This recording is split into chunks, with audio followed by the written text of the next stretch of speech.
Film की शुरुआत में एक कबीले को दिखाते हैं जो कि बर्फीले पहाड़ पर रहा करते थे। जीवन व्यापन के लिए वह जंगली हाथियों का शिकार करते थे। जंगली हाथी पहाड़ों पर कभी कभार आया करते थे और जब हाथी नहीं आते थे तो कबीले वालों को भूखे पेट ही रहना पड़ता था। इसी कारण यहाँ के कबीले वाले बहुत परेशान हो जाते हैं। यहीं पर एक सीनियर महिला होती है जिसे कबीले वाले मांग कहकर पुकारते हैं। उसके पास ऐसी शक्ति थी जिससे वह आत्माओं से बातें कर सकती थी। वहाँ उन्हें एक लड़की मिलती है जिसका नाम इवोलेट होता है। कबीले का एक लड़का जिसका नाम डीले था, वह इवोलेट से प्यार करने लग गया था। डीले के पिता के पास एक व्हाइट रॉड था। जब भी वह शिकार करने जाते थे तो सबसे पहले शिकार वही करते थे। उसके फादर निर्णय करते हैं कि वह एक यात्रा पर जाएंगे। इसके बाद रात में उसके पिता अपने दोस्त से कहते हैं कि मुझे जाना होगा और मुझसे एक वादा करो कि तुम ये बात और मेरे यहाँ से जाने का कारण किसी को भी नहीं बताओगे। इसके बाद वो व्हाइट रॉड अपने दोस्त को देकर वहाँ से निकल जाते हैं। डीले के पिता के जाने के बाद वहाँ के बच्चे उसको परेशान करते थे। वो कहते हैं कि तुम्हारे फादर यहाँ से डरकर भाग गए हैं। इन सभी को यही लगता है कि उसके फादर डरकर यहाँ से भाग गए, लेकिन सच्चाई तो कुछ और ही थी जो उसके दोस्त के अलावा कोई नहीं जानता था। इवोलेट और डीले काफी अकेला महसूस करते हैं।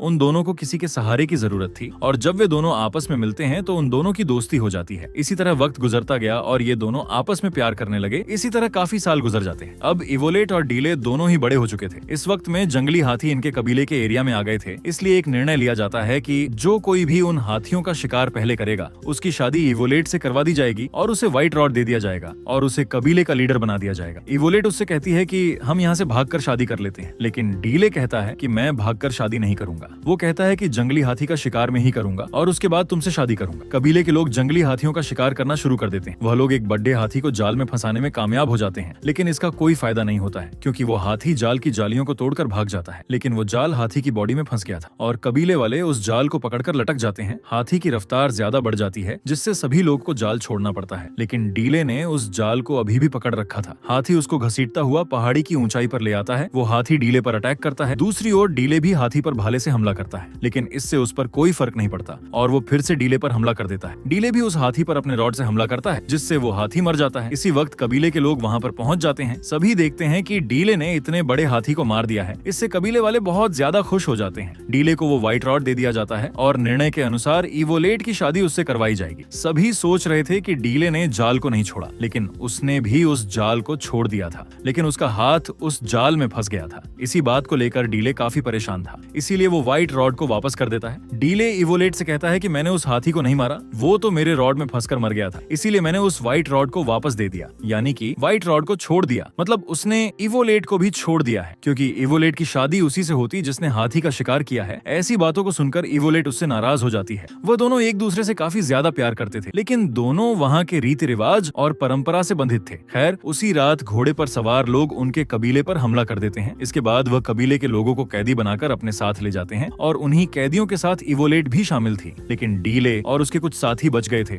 डीले कहता है कि मैं कबीले के सभी लोगों को बचाकर वापस लाऊंगा। उसका एक साथी कहता है कि उन खतरनाक पहाड़ियों से कोई भी वापस नहीं आ सकता, लेकिन डीले कहता है जिन लोगों ने हमारे कबीले पर हमला किया था वो भी तो उन पहाड़ियों से आए थे, इसलिए वो उनका पीछा करने का फैसला करता है। डीले उन घोड़ों के पैरों के निशानों को फॉलो करते हुए आगे बढ़ता है। डीले के साथ उसके साथी भी शामिल थे। उनके आगे की यात्रा मुसीबत खड़ी करने वाली थी। वहाँ से कबीले के लोगों को बचाकर वापस आना बहुत मुश्किल था, लेकिन डीले और उसके साथी सभी मुसीबतों का सामना करने के लिए तैयार थे। वह सभी अपने लोगों को सही सलामत वहाँ से वापस लेकर आना चाहते थे। सभी साथी दिन रात चलते रहते हैं। ये सभी माउंटेन्स के दूसरी ओर पहुंच जाते हैं जहाँ से धरातल शुरू हो जाती है। डीले और उसके साथी आगे बढ़ते बढ़ते एक घने जंगल में चले जाते हैं। वहाँ उन्हें कबीले के सभी लोग और इवोलेट नजर आ जाते, जिन्हें बंदी बनाकर कहीं लेकर जा। रात में डीले इवोलेट के साथ कुछ कबीले के लोगों को छुड़ा लेता है, लेकिन जिन्होंने इन्हें बंदी बनाया था वो इन्हें फिर से पकड़ लेते हैं। हमले के दौरान डीले का एक साथी घायल हो जाता है। इसके बाद कबीले वालों को लेकर वह फिर से आगे निकल जाते हैं। डीले उस घायल साथी को खींचते हुए दूर ले जाता है। कुछ वक्त बाद इन्हें भूख लग जाती है, इसीलिए डीले शिकार करने के लिए जाता है, लेकिन डीले एक गहरी खाई में फंस जाता है। वहाँ पर पहले से ही अनेक जानवर फंसे हुए थे। उस खाई में एक बड़ा शेर भी फंसा हुआ था। वो शेर दिखने में काफी खतरनाक था। ये शेर इंसानों से बातें भी कर सकता था। कुछ वक्त बाद वहाँ बारिश होने लगती है और उस खाई में पानी भरना शुरू हो जाता है। वो शेर पानी में डूबने लगता है, लेकिन डीले उसको आजाद करने की सोचता है। डीले उससे कहता है कि मैं तुम्हें आजाद तो कर दूंगा, लेकिन तुम मेरे लिए खतरा नहीं बनोगे। इसके बाद डीले उसको खाई से बाहर निकाल देता है। वादे के अनुसार शेर उसे नुकसान पहुंचाए बिना ही वहाँ से चला जाता है। इसके बाद डीले भी इस खाई से बाहर निकल जाता है और अपने घायल दोस्त के पास चला जाता है। उसका दोस्त डीले से कहता है कि रात में मैंने यहाँ पर किसी के चिल्लाने की आवाजें सुनी थी, इसलिए वह दोनों उसी दिशा की ओर जाने लगते हैं जहाँ से चिल्लाने की आवाज आई थी। आगे जाने पर इन्हें पता चलता है कि रात में किसी ने उस गांव पर हमला कर दिया था। ये दोनों वहाँ पर जाते हैं तो उस कबीले के लोग इन्हें घेर लेते हैं। कबीले वाले उन दोनों को मारने ही ही वाले थे कि वहाँ पर वे शेर आ जाता है जिसे डीले ने खाई से निकाला था। शेर को देखकर कबीले के सभी लोग डर जाते हैं। शेर उसकी की तरफ बढ़ने लगता है, तब डीले कहता है कि मैंने तुम्हें बचाया था। इसके बाद वो डीले और कबीले के बाकी लोगों को नुकसान पहुंचाए बिना वहाँ से चला जाता है। इससे कबीले के लोग हैरानी में डूब जाते हैं। सभी लोग डीले और उसके दोस्त को अपने साथ ले जाते हैं। इसके बाद वह दोनों को खाना खिलाते हैं। डीले उनसे पूछता है कि तुम हमारी भाषा कैसे जानते हो। वह लोग कहते हैं कि कुछ सालों पहले एक आदमी यहाँ पर कोई सुरक्षित जगह देखने आया था और उसी आदमी से हमने आपकी भाषा सिखाई थी। यहाँ पर हमें पता चलता है कि वो आदमी कोई और नहीं बल्कि डीले के पिता थे। इसलिए डीले उन लोगों से पूछता है कि वो आदमी अब कहाँ पर है। कबीले के लोग बताते हैं कि उसे डीम सोल्स अपने साथ लेकर चली गई है और उसी के साथ कुछ हमारे लोग भी चले गए हैं। वह सभी एक ऐसी जगह है जहाँ से आज तक कोई भी वापस नहीं आया है, लेकिन अब तुम ही हो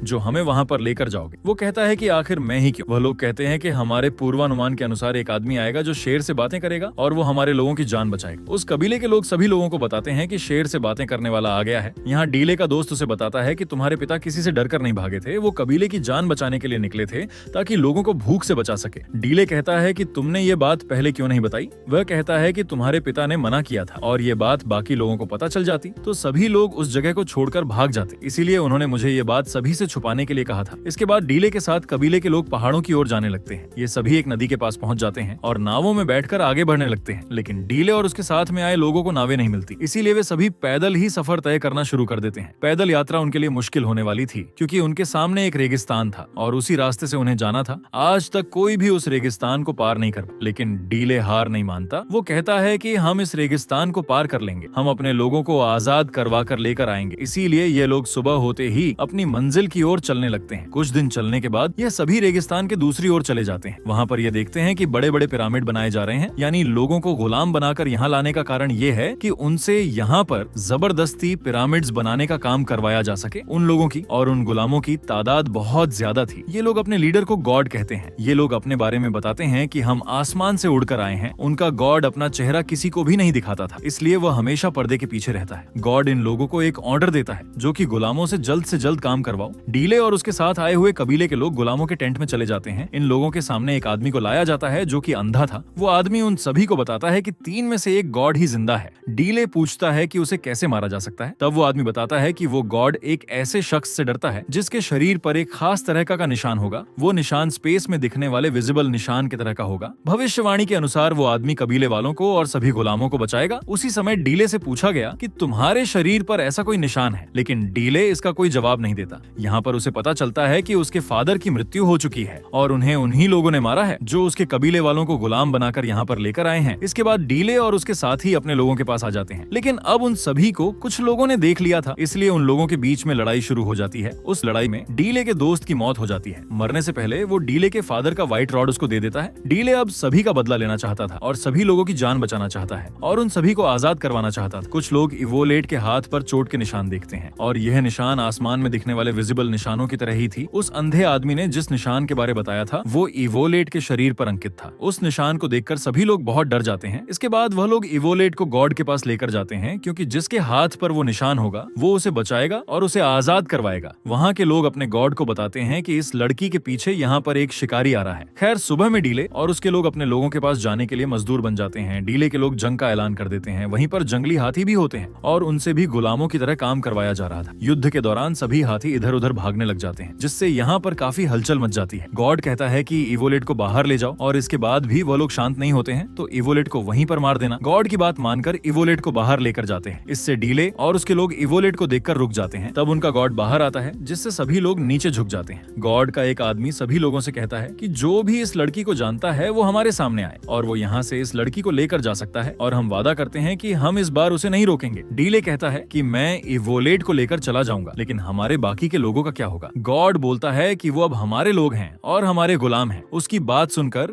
डीले उसकी बात मानने से मना कर देता है और डीले अपने व्हाइट रॉड को गॉड की तरफ फेंक देता है, जिससे व्हाइट रॉड उसके शरीर से आर पार हो जाती है। डीले अब सभी से कहता है कि यह भी हमारी तरह एक इंसान था, उसे बहुत तकलीफ होती थी और अब वो मारा जा चुका है। इसके बाद दोनों कबीलों के बीच में लड़ाई शुरू हो जाती है। इस जंग में डीले के लोग जीत जाते हैं, लेकिन कबीले का वो आदमी जो उसके लोगों को यहाँ पर बंदी बनाकर लाया था वो इवोलेट की ओर एक तीर चलाता है, जिससे इवोलेट वही मर जाती है। इसलिए डीले उस आदमी को मार डालता है जिसने इवोलेट को तीर से मारा था। डीले अपने कबीले वालों को और बाकी के गुलामों को बचाने के लिए यहाँ पर आया था, लेकिन इस लड़ाई के दौरान उसने अपने बहुत से लोगों को खो दिया था। दूसरी ओर माँ जो उन्हें अपने कबीले से देख रही होती है वो उन्हें अपनी पावर दे रही होती है। इसके बाद माँ अपनी जान की कुर्बानी देकर इवोलेड को वापस जिंदा कर देती है। उनके जाने से पहले कबीले के वे सभी लोग जिन्होंने डीले को रहने के लिए जगह दी थी वो डीले को कुछ बीज देते हैं और कहते हैं कि तुम्हारे फादर चाहते थे कि तुम इन बीजों को अपने कबीले पर लेकर जाओ और इन्हें वहां पर उगाओ। इसलिए डीले ने उनकी बात मानकर ऐसा ही किया। उसने अपने कबीले में जाकर उन बीजों को उगा दिया। इसके बाद वहां पर पौधे लगने लगते हैं। इससे इन्हें कभी भी भूखा नहीं मरना पड़ेगा और न ही कभी ये शिकार करने जाएंगे। इसी के साथ ये फिल्म यही समाप्त होती है।